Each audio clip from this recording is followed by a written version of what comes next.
a Aracataca, habían comprado en Barrancas 4 esclavos guayú.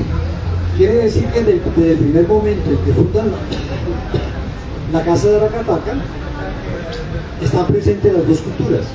En la casa hay dos culturas, los amos y los esclavos, y uno se puede imaginar que como una herencia del pasado colonial, pues las relaciones entre esas dos culturas eran relaciones, pues como las relaciones de amos y esclavos, entre, digamos, entre jerarquías, en una relación jerárquica.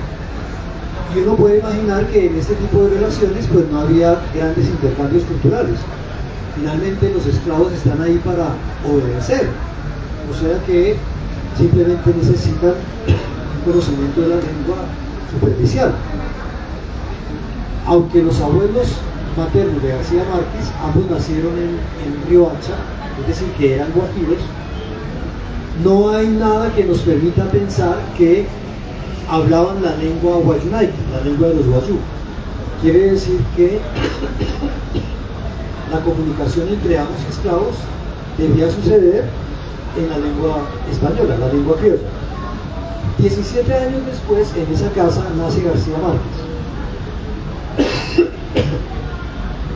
Y eso ya implica una situación de relación entre criollos, el mismo criollo y los esclavos, puesto que en el segundo capítulo de Vivir para contarla, las memorias que publica García Márquez en el 2002, vuelve a tocar el tema y vuelve a decir cosas concretas sobre su interrelación y su conocimiento, su comunicación con los esclavos. Dice concretamente esto: la abuela quería despistarme utilizando palabras guayú, pero la pobre no se ha dado cuenta que yo conocía más la lengua de los esclavos porque yo vivía por mis tratos directos con la servidumbre. Entonces, fruto de todos esos indicios, uno puede comenzar a hacer una historia conjetural, puesto que eso es lo que nos toca hacer respecto a la historia de los subalternos. La historia de los subalternos en un país tan racista como el nuestro, pues no ha sido escrita. Y nos toca imaginarla, nos toca inventarla, nos toca hacer conjeturas. Podemos conjeturar que la familia de García Márquez no estaba presente todo el tiempo. No eran gente muy rica, tenían que trabajar. Quiere decir que confiaban el recién nacido a los guayú. Para quienes hayan ido a la casa de Aracataca, recuerden que la casa es muy grande, tiene un patio muy profundo. Y entonces en la parte de atrás vivían los guayú en un cuarto, y además ahí estaba lo que en el Caribe se llama la roza, que es la zona donde se cultivan los productos alimenticios domésticos.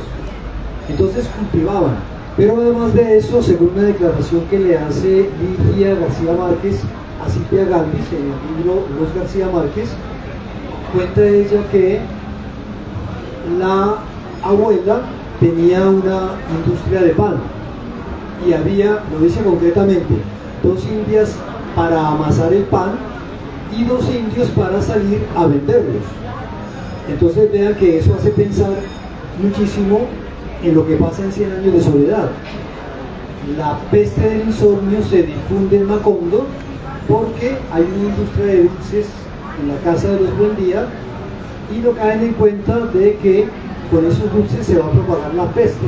Entonces siguen vendiendo los dulces y los guajiros siguen vendiendo los dulces de Macondo, y así se propaga la peste en la novela 100 años de soledad de Macondo. Entonces vean ustedes que ahí hay un elemento autobiográfico fuerte, y no es el único.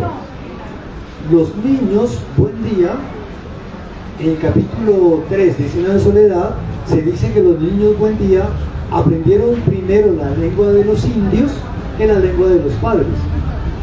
Entonces, poco a poco, en esta línea de investigación, yo he empezado a hacer esa conjetura de cómo fue esa infancia de García Márquez al lado de los Guayú durante más de 8 años.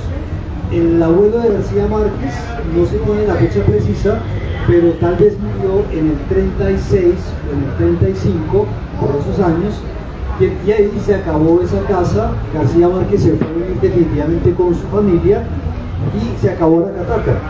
Quiere decir que García Márquez, el niño García Márquez vivió por lo menos 8 años en esa casa. Y en una cotidianidad que uno se puede imaginar que estaba compartida de parte de los adultos al cuidado del niño. En horas específicas del día a día, los adultos se ocupaban del niño, pero cuando ellos estaban ocupados, los amos de la casa confiaban el cuidado del niño, que era recién nacido, y así durante los diferentes años, a los Guayú. Pero la lengua española era una lengua extranjera para los Guayú. ¿Qué lengua hablaban los Guayú cuando estaban cuidando al niño en el fondo de la casa? No tenemos ninguna información para poder afirmar algo, pero podemos conjeturar que los 4 adultos Guayú, al cuidado de ese recién nacido, naturalmente debían hablar su lengua, el Guayunaiki.